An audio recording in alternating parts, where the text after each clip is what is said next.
Hello friends, welcome to গল্পের রামধনু। আমি সন্দীপা চলে এসেছি নতুন গল্প নিয়ে। আজকের গল্পটি দ্বীপ প্রকাশন থেকে প্রকাশিত, বিমল কুমার সমগ্র থেকে। গল্প এবং গল্প পাঠ যদি ভালো লাগে তাহলে চ্যানেলটি সাবস্ক্রাইব করে আমার পাশে থাকবেন এবং লাইক শেয়ার কমেন্ট করতে ভুলবেন না। তাহলে শুরু করা যাক আজকের গল্প। হেমেন্দ্র কুমার রায়ের লেখা বিমল কুমারের অভিযান, অমাবস্যার রাত। খবরের কাগজের রিপোর্ট। বঙ্গদেশ হচ্ছে একখানি সাপ্তাহিক পত্র। তাতে এই খবরটি বেরিয়েছে। সুন্দরবনের নিকট মানসপুর। মানসপুরকে একখানি বড়সড় গ্রাম বা ছোটোখাটো শহর বলা চলে, কারণ সেখানে প্রায় ৩,০০০ লোকের বসবাস। সম্প্রতি মানসপুরের বাসিন্দারা অত্যন্ত সন্ত্রস্ত হয়ে উঠেছে। প্রতি অমাবস্যার রাত্রে সেখানে এক অলৌকিক বিভীষিকার আবির্ভাব হয়। আসল ব্যাপারটা যে কি, কেউই সেটা আন্দাজ করতে পারছে না। পুলিশ প্রাণপণে তদন্ত করেও বিশেষ কিছুই স্থির করতে পারেনি। গ্রামের চারদিকে কড়া পাহারা বসিয়েছে। বন্দুকধারী সিপাহীরা সর্বদাই প্রস্তুত হয়ে থাকে। তথাপি প্রতি অমাবস্যার রাত্রে মানসপুর থেকে একজন মানুষ অন্তর্হিত হয়। আজ ১ বছর ধরে অদ্ভুত কাণ্ড হচ্ছে।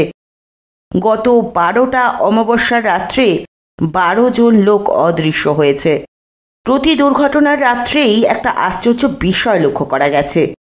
মানসপুর সুন্দরবনের কাছাকাছি হলেও তার ভিতরে এতদিন বাঘের উৎপাত বড় একটা ছিল না। কিন্তু দুর্ঘটনার আগেই ঘটনাস্থলের চারদিকে ঘন ঘন বাঘের চিৎকার শোনা যায়। ঠিক অমাবস্যার রাত্রি ছাড়া আর কোনো দিনই এই অদ্ভুত বাঘের সাড়া পাওয়া যায় না। এ বাঘ যে কোথা থেকে আসে এবং কোথায় অদৃশ্য হয় কেউই তা জানে না। আজ পর্যন্ত কেউই তাকে চোখে দেখেনি। আর একটা আশ্চর্য ব্যাপার এই যে যারা অদৃশ্য হয়েছে তাদের মধ্যে একজনও পুরুষ নেই। প্রত্যেকেই স্ত্রীলোক এবং প্রত্যেকেরই গায়ে ছিল অনেক টাকার গয়না। পুলিশ প্রথমে স্থির করেছিল যে এ সমস্ত অনিষ্টেরই মূল হচ্ছে কোনো নরখাদক বাঘ, কিন্তু নানা কারণে পুলিশের মনে এখন অন্যরকম সন্দেহের উদয় হচ্ছে। সুন্দরবনের ভিতরে আছে ভুলু ডাকাতের আস্তানা এবং তার দল ও অঞ্চলে প্রায়ই অত্যাচার করে থাকে। অনেক চেষ্টা আর পুরস্কার ঘোষণা করেও পুলিশ আজ পর্যন্ত ভুলু ডাকাতকে গ্রেফতার করতে পারেনি। পুলিশের বিশ্বাস মানসপুরের সমস্ত দুর্ঘটনার জন্য ওই ভুলু ডাকাতি দায়ী। কে যে দায়ী এবং কে যে দায়ী নয় এ কথা আমরা জানি না বটে, কিন্তু এটা বেশ বোঝা যাচ্ছে যে মানসপুরের দুর্ঘটনার মধ্যে আশ্চর্য কোনো রহস্য আছে। আমরা ২০ শতাব্দীর মানুষ না হলে এসব ব্যাপারটাকে হয়তো ভুতুড়ে কাণ্ড বলে মনে করতাম। ডাকাত করে ডাকাতি, ঠিক অমাবস্যার রাত্রেই চোরের মতো এসে তারা কেবল একজন স্ত্রীলোককে চুরি করে নিয়ে যাবে কেন? আর এই বাঘের রহস্যটাই বা কি? এ কোন দেশি বাঘ? এ কি পাঁজি পড়তে জানে? পাঁজি পুঁথি পড়ে ঠিক অমাবস্যার রাত্রে মানসপুরের আসরে গর্জন গান গাইতে আসে? কে সব প্রশ্নের উত্তর দেবে? বাঘার বিপদ। খবরের কাগজখানা হাত থেকে নামিয়ে রেখে কুমার নিজের মনেই বললে, এ প্রশ্নের উত্তর দেওয়ার চেষ্টা করব আমি।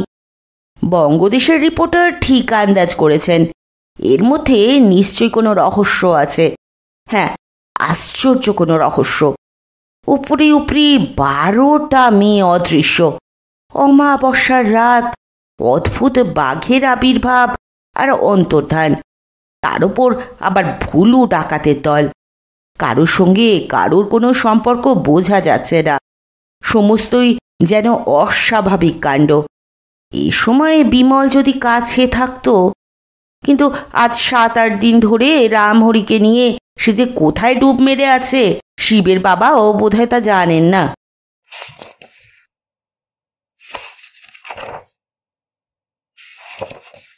একখানা পঞ্জিকা নিয়ে তার ভিতরে চোখ বুলিয়ে কুমার আবার ভাবতে লাগলো।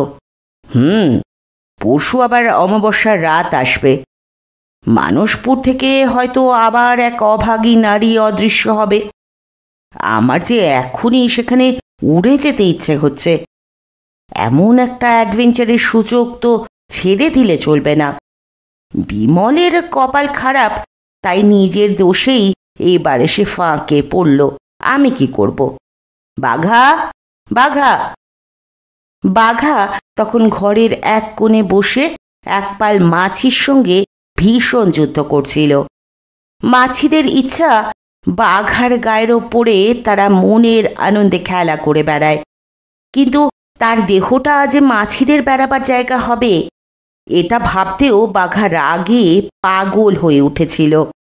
বড় বড় হাঁ করে দাঁত মুখ খিচিয়ে সে একবারে একাধিক মাছিকে গ্রাস করে ফেলছিল। কিন্তু মাছিরাও ভীষণ নাছোড়বান্দা। প্রাণের মায়া ছেড়ে ভন ভন ভন ভন করতে করতে বাঘার মাথা থেকে লেজের ডগা পর্যন্ত বারবার তারা ছেয়ে ফেলছিল। যে বাঘা আজ জলে স্থলে শূন্য মার্গে কত মানব দানব ও অদ্ভুত জীবের সঙ্গে যুদ্ধে বিজয়ী হয়েছে, বিমল ও কুমারের সঙ্গে যার নাম এই বাংলাদেশে বিখ্যাত, তুচ্ছ একদল মক্ষিকার আক্রমণ আজ তাকে যেরকম কাবু করে ফেলেছে তা দেখলে শত্রুরও মায়া হবে। এমনই সময়ে কুমারের ডাক শুনে সে গা ও ল্যাজ ঝাঁটে ঝাঁটে তাড়াতাড়ি তার কাছে গিয়ে দাঁড়িয়ে হাঁপাতে লাগলো।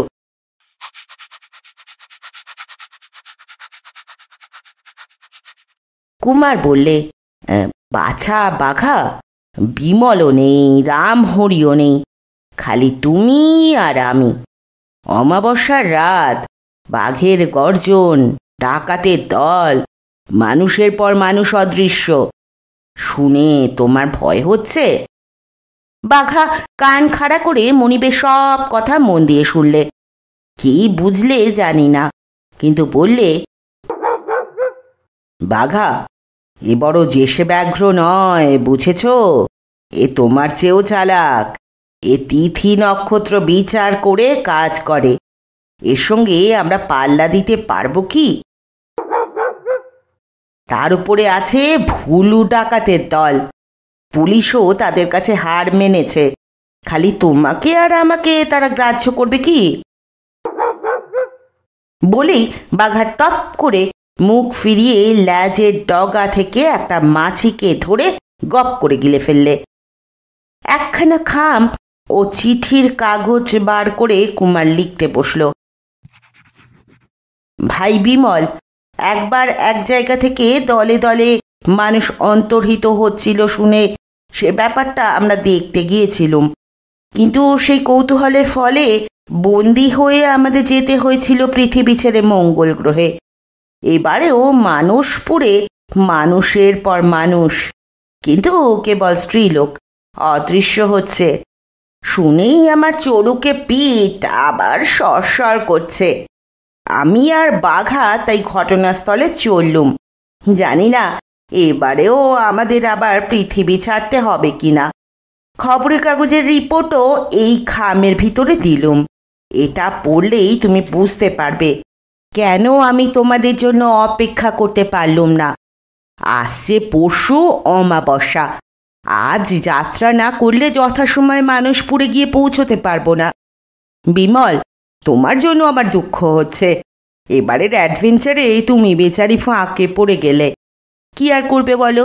যদি প্রাণ নিয়ে ফিরি, আমার মুখে সমস্ত গল্প শুনো তখন। ইতি তোমার কুমার। পটলবাবু, চন্দ্রবাবু ও মোহনলাল। পরদিন কুমার মানসপুরে গিয়ে হাজির হলো। সেখানে তখন ভীষণ বিভীষিকা সৃষ্টি হয়েছে। আসছে কাল, সেই কাল অমাবস্যা আসছে, এবং সেই অজানা শত্রু কাল আবার কোন পরিবারে গিয়ে হানা দেবে কেউ তা জানে না। সকলে এখন থেকে প্রস্তুত হচ্ছে। ধনীরা বাড়ির চারদিকে ডবল করে পাহারা বসাচ্ছে।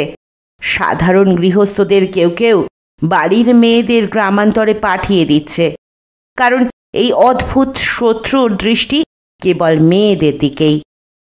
শহরের যুবকরা নানা স্থানে পল্লী রক্ষা সমিতি গঠন করেছে এবং কি করে এই আসন্ন বিপদ থেকে আত্মরক্ষা করা যায় তাই নিয়ে তাদের মধ্যে জল্পনা কল্পনা ও তর্কাতর্কির অন্ত নেই। চারদিকে এখন থেকেই সরকারি চৌকিদারের সংখ্যা হয়েছে দ্বিগুণ বা ত্রিগুণ। কুমার আগে ঘুরে ঘুরে সমস্ত মানসপুরের অবস্থাটা ভালো করে দেখে নিলে অধিকাংশ স্থানেই একটি লোকের মূর্তি বারবার তার চোখে পড়ল। সে লোকটি খুব সপ্রতিভ ও ব্যস্তভাবেই সর্বত্র ছোটাছুটি করে বেড়াচ্ছে এবং কোন দিক দিয়ে বিপদ আসবার সম্ভাবনা সে সম্বন্ধে পল্লী রক্ষা সমিতির যুবকগণকে নানা রকম পরামর্শ দিচ্ছে। একে ওকে জিজ্ঞাসা করে কুমার জানলে যে তার নাম পটল বাবু। ধনী না হলেও গায়ের একজন হোমরা চোমরা মাতব্বর ব্যক্তি এবং পল্লী রক্ষা সমিতির প্রধান পৃষ্ঠপোষক।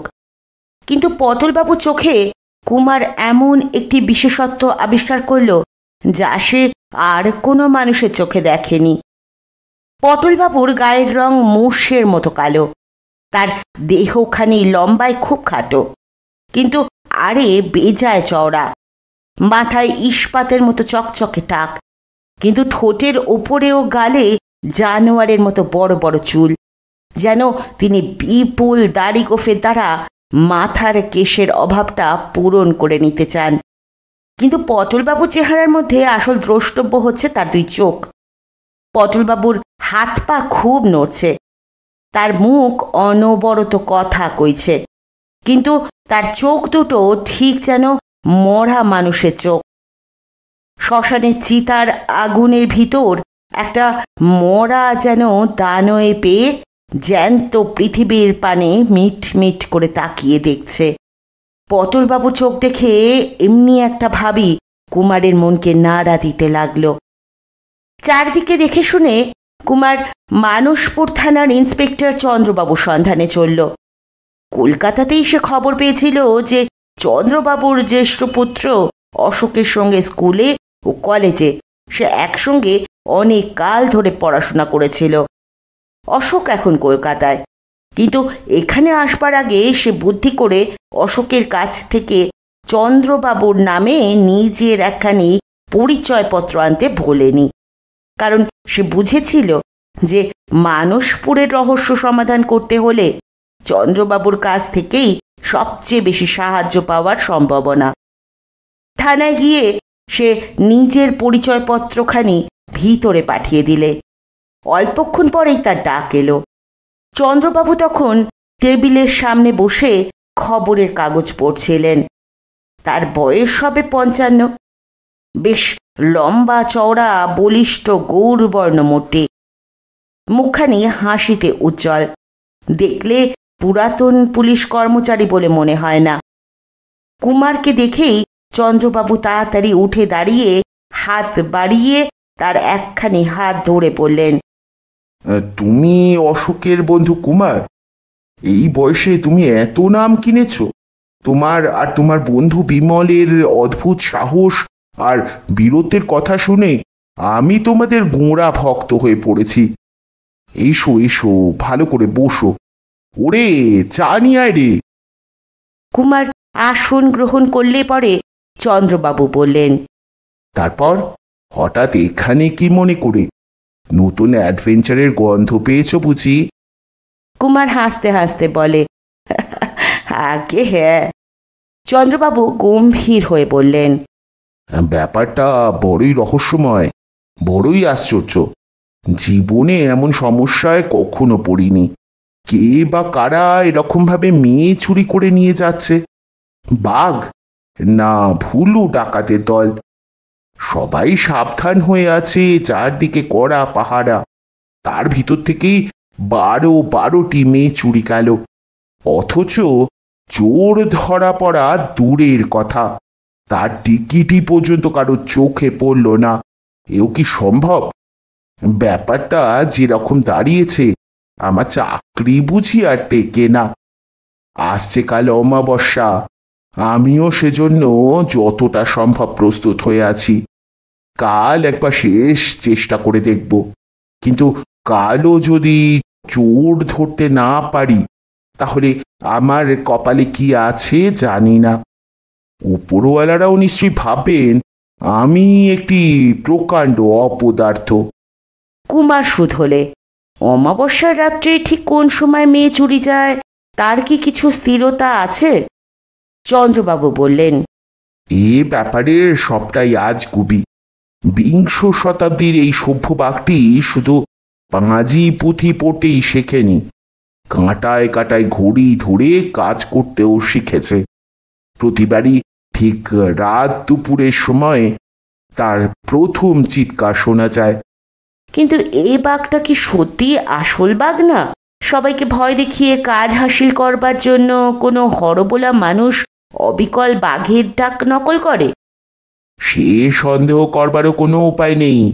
প্রতিবারেই বাঘের অগুন্তি পায়ের দাগ আমি নিজে পরীক্ষা করে দেখেছি।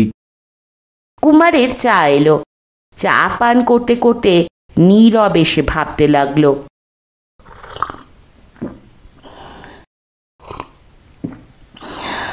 চন্দ্রবাবু বললেন, রহস্যের ওপর রহস্য।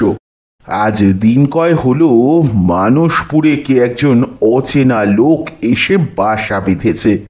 তাকে সর্বত্রই দেখা যায়, কিন্তু সে যে কে তা কেউ জানে না। লোকটা সমস্ত ব্যবহারই সন্দেহজনক। এখানকার মুরব্বী পটলবাবু বলেন নিশ্চয়ই সে ভুলু ডাকাতের চর। আপাতত ইচ্ছে থাকলেও আমরা তার সম্বন্ধে ভালো করে খোঁজ খবর নিতে পারছি না, কারণ এই মেয়ে চুরির হাঙ্গামার জন্য আমার আর কোনো দিকেই ফিরে তাকাবার অবসর নেই। তবে তার উপরেও কড়া পাহারা রাখতে আমি ভুলিনি। কুমার বললে, লোকটার নাম কি? মোহনলাল বসু। শুনলুম সে কোথাকার জমিদার, এখানে এসেছে বেড়াতে। যদিও এখানে সমুদ্রের হাওয়া বয়, কারণ খানিক তফাতেই সমুদ্র আছে, কিন্তু এটা কি বেড়াতে আসবার জায়গা, বিশেষ এই বিভীষিকার সময়? তারপর শুনলুম সে কাল গাঁয়ের অনেকের কাছে গল্প করে বেরিয়েছে যে তার বাড়িতে নাকি নগদ কয়েক হাজার টাকা আছে। এমন বোকা লোকের কথা কখনো শুনেছ? আশেপাশে প্রায়ই ভুলু টাকা থানা দিয়ে বেড়াচ্ছে। সেটা জেনেও এ কথাটা প্রকাশ করতে কি তার ভয় হলো না? ভুলু ডাকাতের কানে এতক্ষণ মোহনলালের টাকার কথা গিয়ে পৌঁছেছে। আর পটলবাবু সন্দেহ যদি ভুল হয়, অর্থাৎ মোহনলাল যদি ভুলু ডাকাতের চর না হয়, তাহলে আসছে কাল অমাবস্যার গোলমালে ভুলু যে তার বাড়িতে হানা দেবে এটা আমি মনে টিক দিয়ে রেখেছি। খানিকক্ষণ চিন্তিতভাবে নীরব থেকে চন্দ্রবাবু বললেন, এখন বুঝেছ আমি কিরকম মুশকিলে ঠেকেছি। একেই এই মেয়ে চুরির মামলা নিয়ে হাঁপিয়ে উঠেছি, তার উপর কাল এ মোহনলালের বাড়ির আনাচে কানাচে আমাকে রাত কাটাতে হবে, কারণ শ্রীমান ভুলু বাবাজি কাল হয়তো দয়া করে ওখানে পায়ের ধুলো দিলেও দিতে পারেন। কুমার বললে, চন্দ্রবাবু, আপনি আমার একটা কথা রাখবেন। কি কথা? তুমি যখন অশোকের বন্ধু তখন তুমি আমারও ছেলের মতো। সাধ্যমতো আমাকে তোমার আবদার রাখতে হবে বই কি। কুমার বললে, যতদিন না এই মামলার কোনো নিষ্পত্তি হয় ততদিন আপনার সঙ্গে সঙ্গে আমাকে থাকতে দেবেন কি? চন্দ্রবাবু খুব খুশি মুখে বললেন, এ আর বলতে, তোমার মতো সাহসী আর বুদ্ধিমান সঙ্গী পেলে তো আমি পড়তে চাই। তুমি যদি আমার সঙ্গে থাকো তাহলে আমি হয়তো খুব শীঘ্রই এ মামলাটার একটা কিনারা করে ফেলতে পারবো। মানুষ শিকার।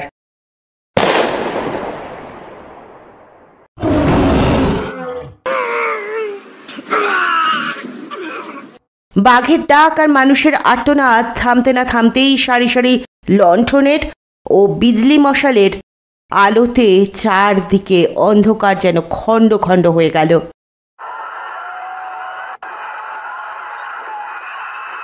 ঝোপঝাড়ের ভিতর থেকে দলে দলে পুলিশের লোক গোলমাল করতে করতে বেরিয়ে আসতে লাগলো। কুমারও তত্তর করে গাছের ওপর থেকে নেমে এলো, কিন্তু নেমে এসে গাছের নিচে চৌকিদারকে আর দেখতে পেলে না। নিশ্চয়ই বাঘের ডাক শুনেই পৈতৃক প্রাণটি হাতে করে সে চম্পট দিয়েছে। মুখ তুলেই দেখে চন্দ্রবাবু এক হাতে রিভলভার আর এক হাতে বিজলি মশাল নিয়ে ছুটতে ছুটে তার দিকেই আসছেন। কাছে এসেই চন্দ্রবাবু উত্তেজিত স্বরে বললেন, কুমার, তুমি কি বন্দুক ছুড়েছ? কুমার বললে, আগে হ্যাঁ, বাঘটাকে দেখেই বন্দুক ছুড়েছি, কিন্তু আর্তনাদ করে উঠলে একজন মানুষ। বাঘটাকে তুমি কোনোখানে দেখেছ? খুব কাছেই, ওই যে ওখানে। চন্দ্রবাবু সেই দিকে বিজলি মশালের আলো ফেলে বললেন, কই, ওখানে তো বাঘের চিহ্ন নেই, কিন্তু মাটির উপরে ওখানে কে বসে আছে? দুপা এগিয়েই তিনি বিস্মিত স্বরে বললেন, আরে, এই যে আমাদের পটল বাবু। কুমার এগিয়ে দেখলে পটলবাবু মাটিতে বসে গায়ের চাদরখানা দিয়ে নিজের ডান পাখানা বাঁধবার চেষ্টা করছেন। চন্দ্রবাবু বললেন, এ কি পটলবাবু, আপনি এখানে কেন? আপনার পায়ে কি হয়েছে? চাদর জড়াচ্ছেন যে? পটলবাবু যন্ত্রণায় মুখ বিকৃত করে বললেন, যে জন্য আপনারা এখানে, আমিও সেই জন্যই এখানে এসে লুকিয়েছিলুম, কিন্তু ওই ভদ্রলোক যে গুলি করে আমার একখানা পায়ের দফা একেবারে রফা করে দেবেন তা তো জানতুম না। গুলিটা যদি আমার মাথায় কি বুকে লাগতো তাহলে কি হতো বলুন? কুমার অপ্রস্তুত স্বরে বললে, কিন্তু আমি যে সচক্ষে বাঘটাকে দেখেই বন্দুক ছুঁড়েছি, আপনার পায়ে কেমন করে গুলি লাগলো কিছুই তো বুঝতে পারছি না। ক্রুদ্ধ স্বরে পটলবাবু বললেন, বাঘকে দেখে বন্দুক ছুঁড়েছেন না ঘোড়ার ডিম করেছেন? কাছেই কোথাও একটা বাঘ ডেকেছিল বটে, কিন্তু এখানটায় কোনো বাঘ আসেনি। এখানে বাঘ এলে আমি দেখতে পেতুম না? আপনি স্বপ্নে বাঘ দেখে আঁতকে উঠেছেন। ঠিক মাথার ওপরকার একটা গাছ থেকে কে বলে উঠল, না, কুমারবাবু সজাগ হয়েই বাঘ দেখেছেন, আমিও সজাগ হয়েই বাঘ দেখেছি। পটলবাবু যেখানে বসে আছেন বাঘটা ঠিক ওখানেই এসে দাঁড়িয়েছিল। সকলে আশ্চর্য হয়ে ওপর পানে তাকিয়ে দেখলে গাছের গুড়ি ধরে একজন লোক নিচে নেমে আসছে। চন্দ্রবাবু সবিস্ময় হয়ে ওপর পানে তাকিয়ে দেখলে গাছের গুড়ি ধরে একজন লোক নিচে নেমে আসছে। চন্দ্রবাবু সবিস্ময় বললেন, এ কি মোহনলাল যে? গাছের উপরে চড়ে আপনি এতক্ষণ কি করছিলেন? কুমারের দিকে অঙ্গুলি নির্দেশ করে মোহনলাল বললে, গাছে বসে ওই ভদ্রলোক যা করছিলেন আমিও তা করছিলুম, অর্থাৎ দেখছিলুম বিপদ কোন দিক দিয়ে আসে। মোহনলালের বয়স হবে প্রায় 44, মাথায় কাঁচা পাকা বাবরি কাটা চুল, মুখেও কাঁচা পাকা গোঁফ ও ফ্রেঞ্চ কাট দাড়ি, রং শ্যামবর্ণ, দেহখানি খুব লম্বা চওড়া। দেখলেই বোঝা যায় বয়সে প্রৌঢ় হলেও তার গায়ে রীতিমতো শক্তি আছে। চন্দ্রবাবু বললেন, আপনি বাঘের কথা কি বলছিলেন না? মোহনলাল বললে, হ্যাঁ, পটলবাবু যেখানে বসে আছেন বিদ্যুতের আলোতে ঠিক ওখানেই আমি একটা মস্ত বড় বাঘকে সচক্ষে দেখেছি। তারপরেই বন্দুকের আওয়াজ হলো, সঙ্গে সঙ্গে শুনলাম বাঘের গর্জন আর মানুষের আর্তনাদ। তারপরে এখন দেখছি এখানে বাঘের বদলে রয়েছেন পটলবাবু। পটলবাবুর মরা মানুষের চোখের মতো চোখ দুটো হঠাৎ একেবারে জ্যান্ত হয়ে উঠেই আবার ঝিমিয়ে পড়ল। তারপর তিনি বিরক্ত স্বরে বললেন, এখানে যে বাঘটা কিছু আসেনি তার সবচেয়ে বড় প্রমাণ হচ্ছে আমি নিজে। বাঘটা এখানে এলে আমি এতক্ষণ জ্যান্ত থাকতুম না। চন্দ্রবাবুও সায় দিয়ে বললেন, হ্যাঁ, পটলবাবুর এ যুক্তি মানতে হবে, আপনারা দুজনেই ভুল দেখেছেন। পটলবাবু বললেন, দুজনে কেন, 100 জনে ভুল দেখলেও কোনো ক্ষতি ছিল না, কিন্তু সত্যি সত্যি বন্দুক ছোড়াটাও অত্যন্ত অন্যায় হয়েছে। আমার ঠ্যাংখানার দফা একেবারে রফা হয়ে গেছে। উফ, আমি যে আর উঠতেও পাচ্ছি না। কুমার বেচারি একদম হতভম্বের মতো হয়ে গেল। সে যে বাঘটাকে দেখেছে এবং তাকে দেখেই বন্দুক ছুড়েছে এ বিষয়ে তার কিছু মাত্র সন্দেহ ছিল না। অথচ অন্যের সন্দেহ ভঞ্জন করবার জন্য কোনো প্রমাণই তার হাতে নেই। মোহনলাল একটা বিজলি মশাল নিয়ে মাটির ওপর ফেলে বলে উঠল, এই দেখুন চন্দ্রবাবু, বাঘ যে এখানে এসেছিল তার স্পষ্ট প্রমাণ দেখুন। এই দেখুন, কাঁচা মাটির ওপর বাঘের থাবার দাগ। এই দেখুন, ওই ঝোপটার ভেতর থেকে থাবার দাগগুলো এইখানে এসেছে। কিন্তু কি আশ্চর্য, দেখুন চন্দ্রবাবু, দেখুন। চন্দ্রবাবু বাঘের পায়ের দাগগুলো দেখে সবিস্ময় বলে উঠলেন, এ কি ব্যাপার? পায়ের দাগ দেখে বেশ বোঝা যাচ্ছে বাঘটা এদিক পারিয়ে এসেছে বটে, কিন্তু সে যে এখান থেকে আবার ফিরে গেছে পায়ের দাগ দেখে সেটা মনে হচ্ছে না তো। আশেপাশে যে লোকগুলো ভিড় করে দাঁড়িয়েছিল তারা প্রত্যেকেই চমকে উঠল এবং সভয়ে বারংবার চারদিকে তাকাতে লাগলো। কি জানি বাঘটা যদি কাছেই কোনো জঙ্গলে গা ঢাকা দিয়ে থাকে। পটলবাবু বললেন, বন্দুকের শব্দ শুনেই বাঘটা হয়তো লম্বা একটা লাফ মেরে পাশের কোনো ঝোপের ভেতরে গিয়ে পড়েছে, কিন্তু এখানে কোনো বাঘ এসেছে বলে এখনো আমি মানতে রাজি নই, কারণ আমি নিজে কোনো বাঘ দেখিনি। বাঘের পায়ের দাগগুলো আরও খানিকক্ষণ পরখ করে মোহনলাল বললে, না, বাঘ যে এখানে এসেছিল সে বিষয়ে আর কোনো সন্দেহ নেই। এখান থেকে সবচেয়ে কাছের ঝোপ হচ্ছে অন্তত 40 হাত তফাতে। কোনো বাঘই এক লাফে অত দূরে গিয়ে পড়তে পারে না। কিন্তু কথা হচ্ছে বাঘটা তবে গেল কোথায়? পটলবাবু বললেন, সে কথা নিয়ে পরে অনেক মাথা ঘামাবার সময় পাবেন। আপাতত আপনারা আমাকে একটু সাহায্য করুন দেখি, আমার আর দাঁড়াবার শক্তি নেই। ঠ্যাংখানার দফা একেবারে রফা করে দিয়েছে দেখছি কুমারবাবু। মস্ত শিকারী আপনি, বাঘ মারতে এসে মারলেন কিনা মানুষকে, আর মানুষ বলে মানুষ একেবারে আমাকেই।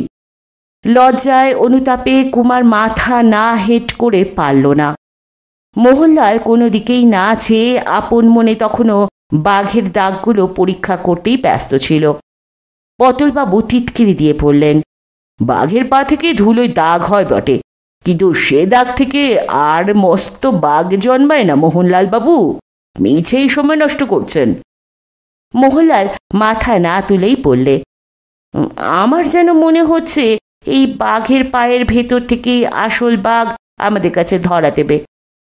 পটলবাবুর মরা চোখ আবার জ্যান্ত হয়ে উঠল ক্ষণিকের জন্য। তিনি বললেন, বলেন কি মশাই, দাগ থেকে জন্মাবে আস্ত বাঘ? এ কোন জাদুমন্ত্রে? মোহনলাল বললে, যে জাদুমন্ত্রে মাটিতে পায়ের দাগ রেখে বাঘ শূন্যে উড়ে যায়।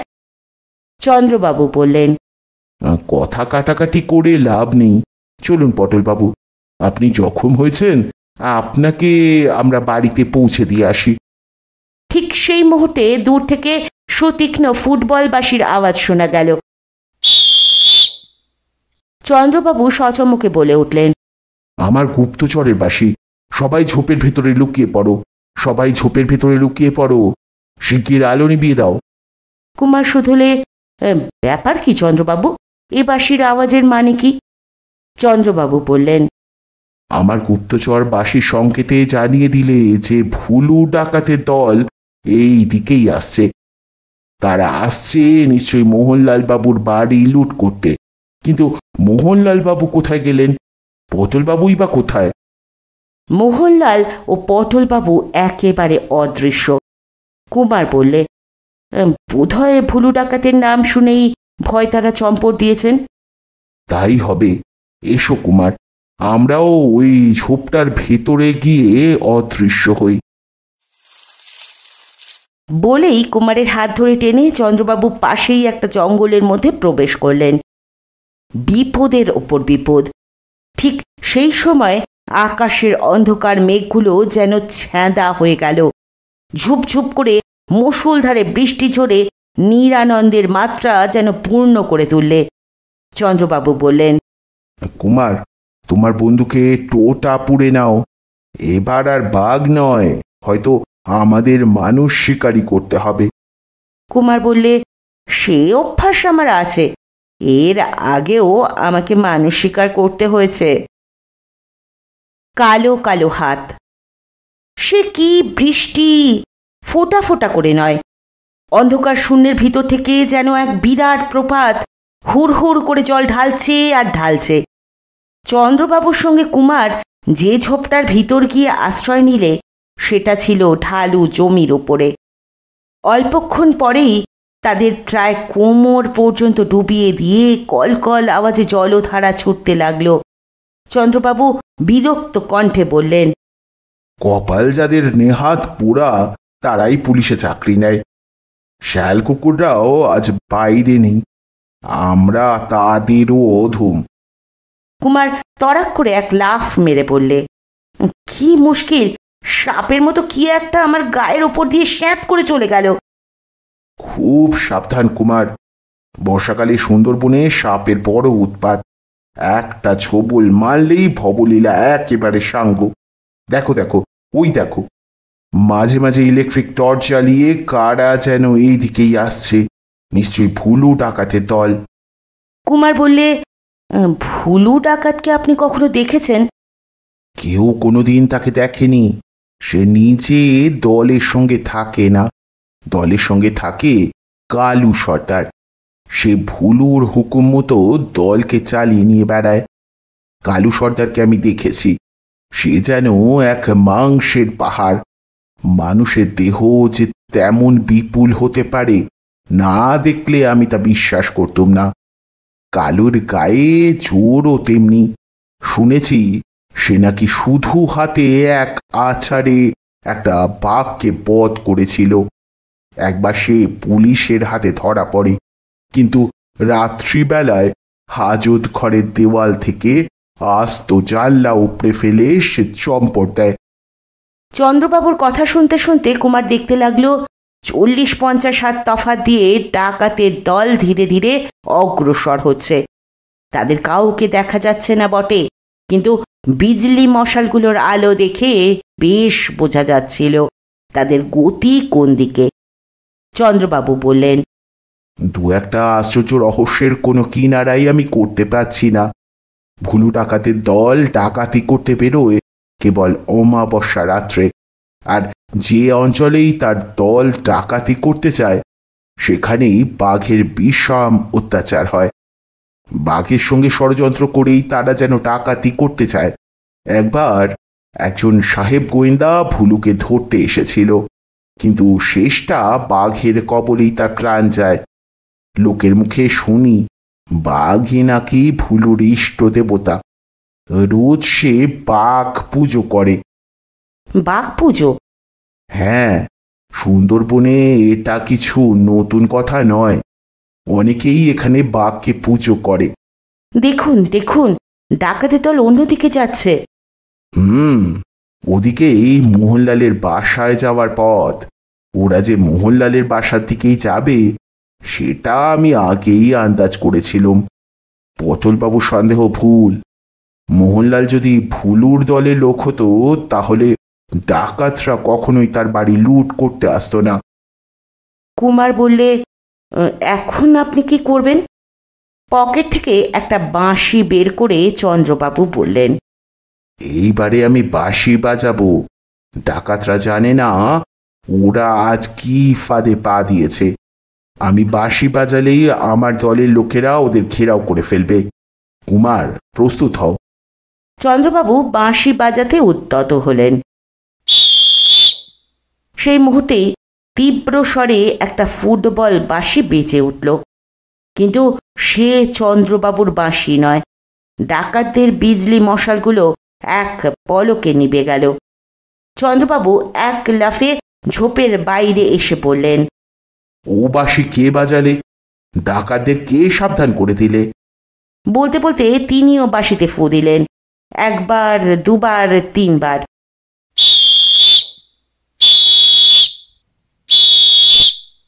জঙ্গলের চারদিকে পুলিশের লণ্ঠন জ্বলে উঠল।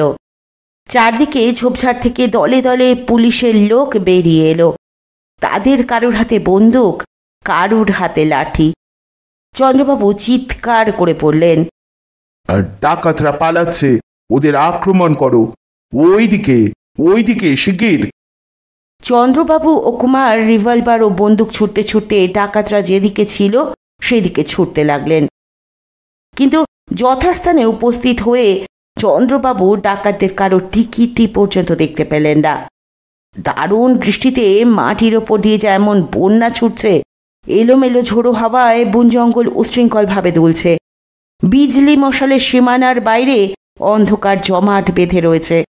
এর মধ্যে ডাকাতরা যে কোথায় কোন দিকে গা ঢাকা দিয়েছে তা স্থির করা অসম্ভব বললেই চলে। চন্দ্রবাবু হতাশভাবে বললেন, না, আজও খালি কাদা ঘেটে মরাই সার হলো দেখছি। কিন্তু কোন রাস্কেল বাঁশি বাজিয়ে তাদের সাবধান করে দিলে সেটা তো কিছুই বোঝা যাচ্ছে না। কুমার বললে, বোধহয় ডাকাতদের কোনো চর বনের ভিতরে লুকিয়ে থেকে আমাদের গতিবিধি লক্ষ্য করছিল। সম্ভব, কিন্তু আর এখানে অপেক্ষা করে লাভ নেই। আমরা। চন্দ্রবাবুর কথা শেষ হওয়ার আগেই হঠাৎ পাশের জঙ্গলের ভিতর থেকে দুখানা বড় বড় কালো হাত বিদ্যুৎ বেগে বেরিয়ে এলো এবং পর মুহূর্তে তারা কুমারকে ধরে শূন্যে তুলে নিয়ে আবার অদৃশ্য হয়ে গেল। কুমার একটা চিৎকার করার অবসর পর্যন্ত পেল না। বিস্ময়ের প্রথম ধাক্কাটা সামলে নিয়ে কুমার নিজেকে মুক্ত করার চেষ্টা করলে সঙ্গে সঙ্গে সেই মহাবলবান অজ্ঞাত শত্রু তার দেহ ধরে এমন এক প্রচণ্ড চাকুরি দিলে যে তার সমস্ত জ্ঞান বিলুপ্ত হয়ে গেল। বাঘের গর্তে নিচে কলকল করে জলের বন্যা ছুটে চলেছে। ওপরেও ঝড়ের তোড়ে নিরীহ গাছপালার ভিতর দিয়ে যেন শব্দের বন্যা ডেকে ডেকে উঠছে এবং এ সমস্তকেই গ্রাস করে নীরবে বয়ে যাচ্ছে যেন অন্ধকারের বন্যা। এরই মধ্যে কুমার কখন জ্ঞান ফিরে পেলে।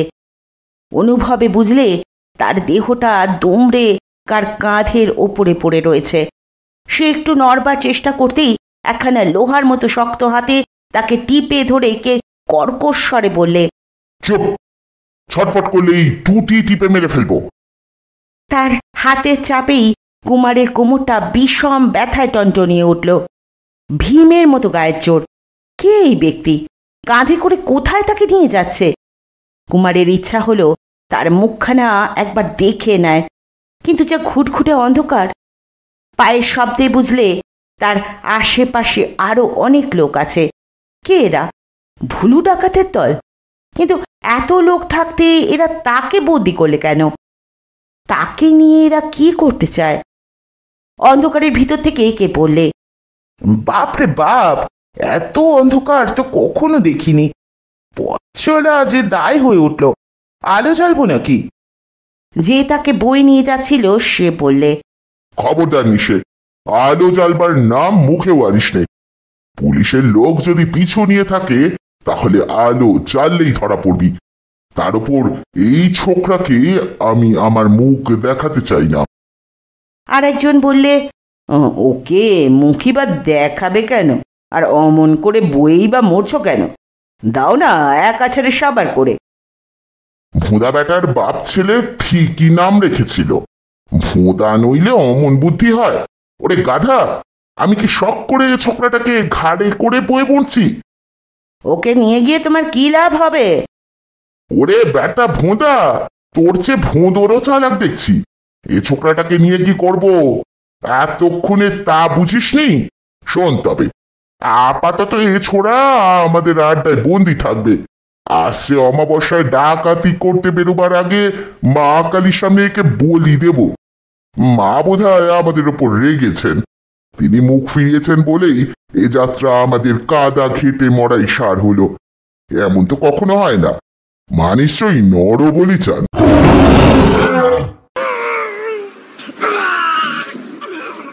লোকটার মুখের কথা শেষ হতে না হতেই ভীষণ এক ব্যাঘ্রের গর্জনে আকাশের মেঘ আর অরণ্যের অন্ধকার যেন থরথর করে কেঁপে উঠল।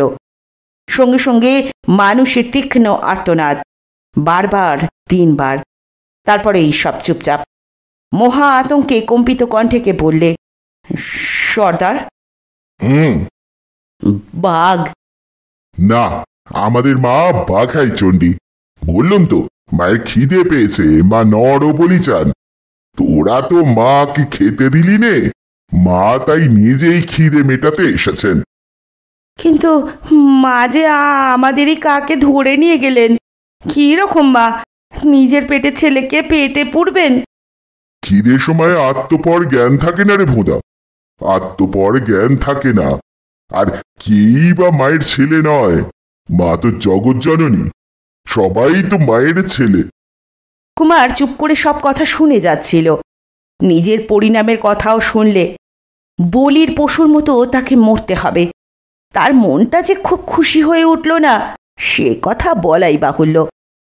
সর্দার বলে যাকে ডাকা হচ্ছে, তাকে যে কাঁধে করে বয়ে নিয়ে যাচ্ছে, কে এই লোকটা?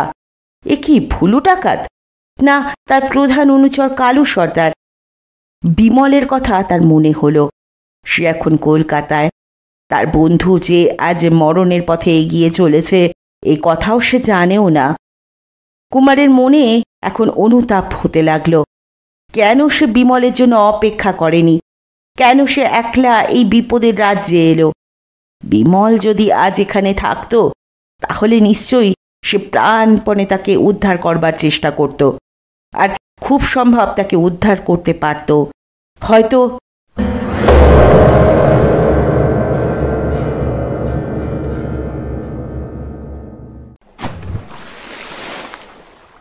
আচম্বিতে কি যে হলো, কেবল এইটুকুই তার মনে হলো।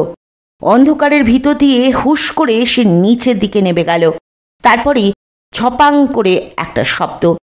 সঙ্গে সঙ্গে বুঝলে সে আর মাটির উপরে নেই, জলের ভিতরে গিয়ে পড়েছে। একেবারে এক গলা জল। যে লোকটার কাঁধে চড়ে এতক্ষণ সে যাচ্ছিল, সেও এখন জলের মধ্যে। নিজেকে সামলে নিয়ে হাত রেসে বুঝলে তার সঙ্গে লোকটা একেবারে অজ্ঞান হয়ে গেছে। ওপর পানে তাকিয়ে দেখলে খালি ঘুটঘুট করছে অন্ধকার, তাছাড়া আর কিছুই দেখা যায় না। আবার চারদিক হাতড়ে হাতড়ে সে বুঝলে তারা একটা গভীর গর্তের ভিতর গিয়ে পড়েছে।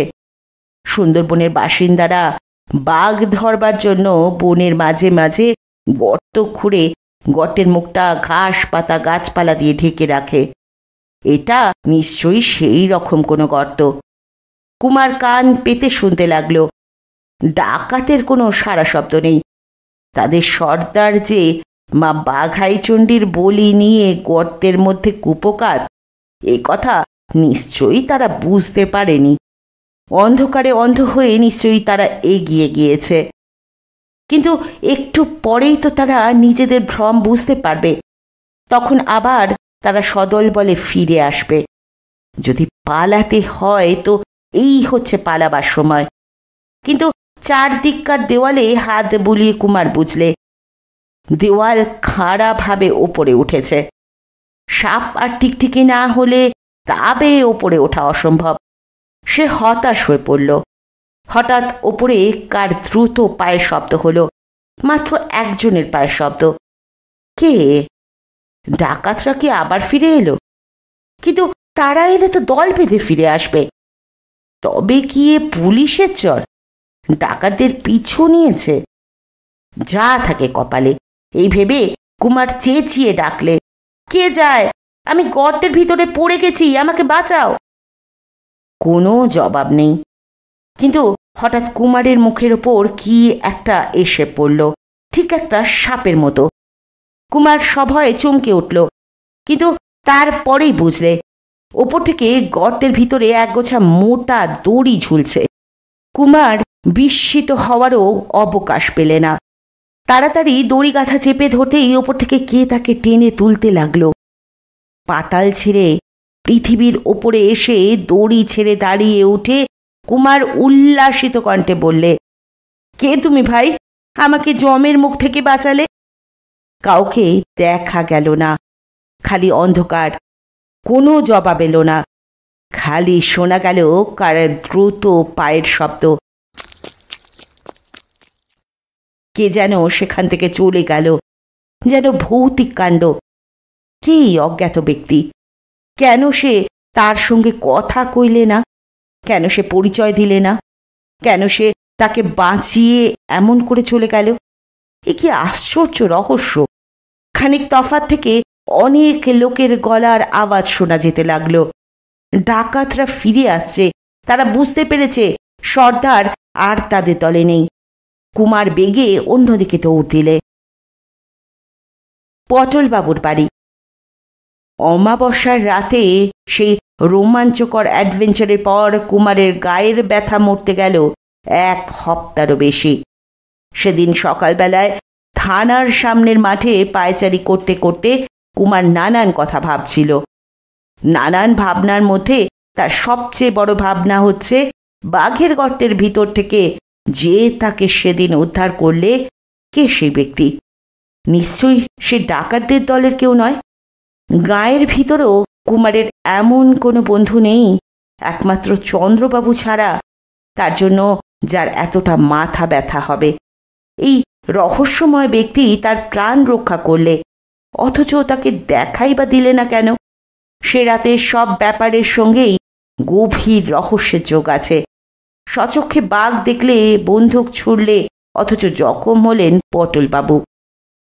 বাঘের পায়ের দাগ রয়েছে, অথচ পটলবাবু বলেন সেখানে বাঘ আসেনি। কুমার মনে মনে এমনি সব নাড়াচাড়া করছে।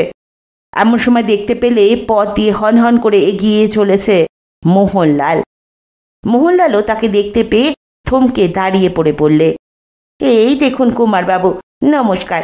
শুনলাম নাকি আপনি মস্ত বিপদে পড়েছিলেন। হ্যাঁ, কিন্তু হঠাৎ যেমন বিপদে পড়েছিলাম তেমনি হঠাৎ উদ্ধারও পেয়েছি। মোহনলাল বললে, আমি বরাবরই দেখে আসছি কুমারবাবু, বিপদের যারা তোয়াক্কা রাখে না, বিপদও যেন তাদের এড়িয়ে চলে। কুমার একটু হেসে বললে, আগে হ্যাঁ, অন্তত আমার জীবনে বারবার তাই হয়েছে বটে। কিন্তু সকালে আপনি যাচ্ছেন কোথায়? মোহনলাল বললে, হ্যাঁ, একবার পটলবাবুকে দেখতে যাচ্ছি। সেদিন আর একটু হলেই তো পটলবাবু আপনার হাতেই পটল তুলছিলেন। নিতান্ত পরমায়ু ছিল বলেই বেচারি এ যাত্রা বেঁচে গেলেন। ভদ্রলোক কেমন আছেন সেই খোঁজ নিতেই চলেছি। কুমার লজ্জিতভাবে বললে, চলুন, আমিও আপনার সঙ্গী হব। আমার জন্য তার এই দুর্দশা, তার খবর নেওয়া কর্তব্য। মোহনলালের সঙ্গে খানিক দূর অগ্রসর হয়ে কুমার শোধলে, আচ্ছা মোহনবাবু, সেদিন যে আমি সত্যি সত্যি বাঘ দেখে বন্দুক ছুঁড়েছি, এ বিষয়ে আপনার কোনো সন্দেহ আছে কি? প্রবলভাবে মাথা নেড়ে মোহনলাল বললে, একটুও না, একটুও না। তার প্রমাণও দেখুন। বলেই সে পকেট থেকে কাগজে ছোট এক মোড়ক বের করলে। মোড়কের ভিতরে রয়েছে এক গোছা লোম, বাঘের লোম। কুমার বিস্মিতভাবে বললে, এ আপনি কোথায় পেলেন? আপনার গুলি খেয়ে পটলবাবু যেখানে পড়ে ছটপট করছিলেন সেইখানে। লোমগুলোতে এখনো শুকনো রক্ত লেগে রয়েছে দেখছি। হ্যাঁ, এ থেকে বোঝা যাচ্ছে আপনার গুলি বাঘের গায়েও লেগেছে। কুমার বললে, তা না হতেও পারে, হয়তো পটলবাবুর আহত পায়ের রক্ত এই লোমগুলোতে লেগে আছে। না কুমারবাবু, এ মানুষের রক্ত নয়। কি করে জানলেন আপনি? মোহনলাল গম্ভীরভাবে বললে, আমি পরীক্ষা করে দেখেছি। পরীক্ষা? শুকনো রক্তের দাগে কি লেখা থাকে যে তা মানুষ না পশুর রক্ত? থাকে কুমারবাবু, থাকে। আপনি কি বোর্ডের রিয়াকশনের কথা শোনেননি? বোর্ডের সাহেব এরকম পদ্ধতি আবিষ্কার করেছেন যার সাহায্যে শুকনো রক্তের দাগ পেলেই বলে দেওয়া যায় তা মানুষ কি পশুর রক্ত। আর সে পদ্ধতি আপনি জানেন? আগে হ্যাঁ, সেই পদ্ধতিতেই পরীক্ষা করে বুঝেছি এ রক্ত মানুষের রক্ত নয়। কুমার বিস্ময়ে ও নিজের অজ্ঞতায় নির্বাক হয়ে রইল। তার চোখে মোহনলাল আজ নতুন রূপে ধরা দিলে। সে বেশ বুঝলে এ ব্যক্তি তো সাধারণ লোক নয়, নিশ্চয়ই এ অনেক ব্যাপার জানে এবং বোঝে। এ যে এখানে এসেছে নিশ্চয়ই তার মধ্যে কোনো গূঢ় কারণ রয়েছে। খানিকক্ষণ পরে কুমার বললে, বাঘের ডাক শুনলুম, তাকে দেখলুম, গুলি করলুম, সে আহত হলো, তার রক্তও পাওয়া গেল, কিন্তু তারপর কর্পূরের মতো সে বাঘ কোথায় উবে গেল? মোহনলাল চিন্তিত মুখে বললে, সেইটাই তো হচ্ছে আসল প্রশ্ন। একটা মস্ত বাঘ তার আস্ত দেহ নিয়ে একেবারে অদৃশ্য হয়ে গেল কোথায়? আর তার সেই খোড়া ঠ্যাং নিয়ে পটলবাবুই বা চোখের নিমেষে হাওয়ায় মিলিয়ে গেলেন কেমন করে? হো হো করে হেসে উঠে মোহনলাল বললে, প্রাণের দায়ে অসম্ভব সম্ভব হয়। কচ্ছপ দৌড়ে হরিণকে হারিয়ে দিতে পারে, তবে পটলবাবু হয়তো ডাকাতদের ভয়ে পিটান দেননি। তবে আপনার ভয়েই তিনি বোধহয় একটি মাত্র ঠ্যাঙে ভর দিয়েই লম্বা দিয়েছিলেন। আমার ভয়? হ্যাঁ, আপনার লক্ষ্যভেদ করা শক্তির ওপরে হয়তো তার মোটেই বিশ্বাস নেই। একবার বাঘবধ করতে গিয়ে আপনি তার পা খোড়া করে দিয়েছিলেন, তারপর আবার ডাকাত মারতে গিয়ে আপনি যে তারই প্রাণ পাখিকে খাঁচা ছাড়া করতেন না, সেটা তিনি ভাবতে পারেননি। কাজেই পলায়তি সজীবতি, পটলবাবু বুদ্ধিমানের কাজই করেছিলেন। কুমার অপ্রতিভ হয়ে মাথা হেঁট করলে। মোহনলাল তারপর যেন নিজের মনে মনেই বললে, কিন্তু এ কি রকম কথা? বাঘের গায়ে লাগলো গুলি, বাঘ হলো জখম, তবে পটলবাবুর পা কেমন করে খোঁড়া হলো? তাই তো, এই কথাটা তো কুমার এতক্ষণ ভেবে দেখেনি। এও বা কেমন করে সম্ভব হয়? এখানকার সমস্ত কাণ্ডই যেন আজগুবি। এই বিপুল রহস্যের সমুদ্রে যেন কিছুতেই থই পাওয়ার জো নেই। তারা পটলবাবুর বাড়ির মুখে এসে হাজির হলো। পটলবাবুকে প্রথম দেখে কুমারের যেমন মনে হয়েছিল শ্মশানের চিতার আগুনের ভিতর থেকে একটা মরা যেন দানয়ে পেয়ে জ্যান্ত পৃথিবীর পানে মিটমিট করে তাকিয়ে দেখছে, তেমনি পটলবাবুর বাড়িখানাকেও দেখে কুমারের মনে হলো এ যেন কার বিজন সমাধি ভবন। চারদিকে ঝোপঝাপ, ঘন বাঁশঝাড়, পুরো জমি, এক কোণে একটা পচা ডোবা, মাঝখানে একটা পানা ধরা পুকুর। একসময় তার সব দিকেই বাঁধানো ঘাট ছিল, এখন তার একটাও টিকে নেই। সেই পুকুরেরই পূর্ব দিকে পটলবাবুর জীর্ণ পুরনো ও প্রকাণ্ড বাড়িখানা স্তব্ধ হয়ে দাঁড়িয়ে যেন ভাবছে এইবারে কবে এসে একেবারে হুড়মুড় করে ভেঙে পড়বে।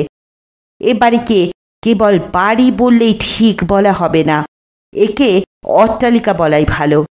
7 মহলা অট্টালিকা, কিন্তু তার এদিক থেকে ওদিক পর্যন্ত চোখ চালিয়ে খালি দেখা যায় নোনা ধরা ক্ষয়ে যাওয়া বালি খসা ইটগুলো যেন ছাল ওঠা ঘায়ের মতন লাল হয়ে আছে। অজগর সাপের মতন শিকড় দিয়ে দেওয়ালগুলোকে জড়িয়ে বড় বড় সব গাছ হাওয়ার ছোঁয়ায় শিউরে আর্তনাদ করে উঠছে।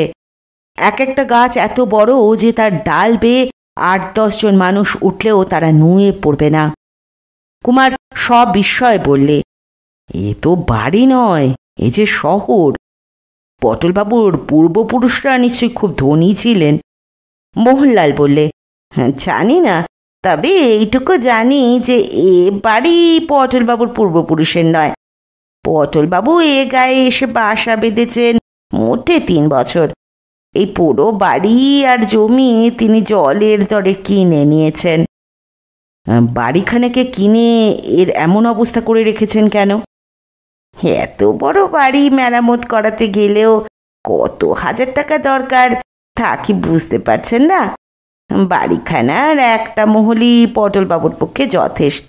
সেই অংশটুকু মেরামত করে দিয়ে পটলবাবু সেখানেই থাকেন। কিন্তু এ বাড়ি আগেকার ছিল, আপনি কি জানেন? সে খোঁজও আমি নিয়েছি। বাংলাদেশের অনেক বড় বড় জমিদারের পূর্বপুরুষ ডাকাত ছিলেন। প্রায় 300 বছর আগে এমনই এক ডাকাত জমিদার এই বাড়িখানা তৈরি করিয়েছিলেন। এরকম সেকেলে বাড়ির ভিতরে অনেক রহস্য থাকে। আমরা খোঁজ নিলে আজও তার কিছু কিছু পরিচয় পেতে পারি। বাড়ির সদর দরজা এমন মস্ত যে তার ভিতরে অনায়াসেই হাতি ঢুকতে পারে। এতকাল পরেও দরজার লোহার কিল মারা পুরু পাল্লা দুখানা একটুও জীর্ণ হয়ে পড়েনি। মোহনলালের সঙ্গে সঙ্গে বাড়ির ভিতরে ঢুকে কুমার বললে, পটলবাবু কোন অংশে থাকেন আপনি জানেন তো? জানি, কিন্তু তার আগে বাড়ির অন্য অন্য মহলগুলো একবার বেরিয়ে এলে আপনার কষ্ট হবে কি? কুমার পরম উৎসাহিত হয়ে বললে, কিছু না কিছু না, বলতে কি আমিও সেই কথাই ভাবছিলাম, কিন্তু পটলবাবুকে আগে তো সেটা একবার জানানো দরকার। কোনো দরকার নেই, পটলবাবুর মহল একেবারে আলাদা, তার দরজাও অন্যদিকে। এ মহলগুলোয় জনপ্রাণী বাস করে না, এগুলো এমনি খোলাই পড়ে থাকে। এর মধ্যে যে কেউ ঢুকতে পারে।